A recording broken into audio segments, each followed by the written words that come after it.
முந்தா நாள் மேலமாசி வீதியில நான் பிரச்சாரம் பண்ணும்போது அவ்வளவு பெரிய தெரு, கோடிக்கணக்கான பிசினஸ் நடக்கிற ஒரு தெருவுல ஒரு சாலை லைட் கூட எரியல. சாலை விளக்குகள் எல்லாம் இருட்டா இருந்துச்சு. அதை நான் சுட்டி காட்டேன். இத்தனை லைட்டுக்கு ஒண்ணுமே எரியலன்னு. அவசரமா இங்க பாருங்க, நேற்று சாலையில விளக்கு போற வேலையெல்லாம் நடந்துருக்கு. முதல்ல குப்பைகள்லாம் இருக்குன்னு குப்பைன்னு பார்த்தா அவசரமா குப்பையெல்லாம் அள்ளிட்டு இருக்காங்க.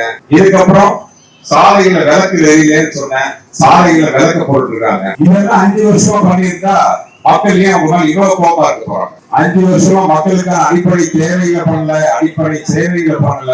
முதல்ல மக்களை நீங்க சந்திக்கல. இங்க இருக்கிற எல்லா தாய்மார்கள், சகோதரர்கள், எல்லாத்தையும் பெரியவர்கள் எல்லாத்தையும் கேட்கிறேன். 5 வருஷத்துல எந்நீகாச்சும் இந்த சட்டமன்ற உறுப்பினர், அமைச்சர் அவர்கள் உங்க குறைகளை கேட்க உங்களை நேரில் வந்து பார்த்திருக்காரா?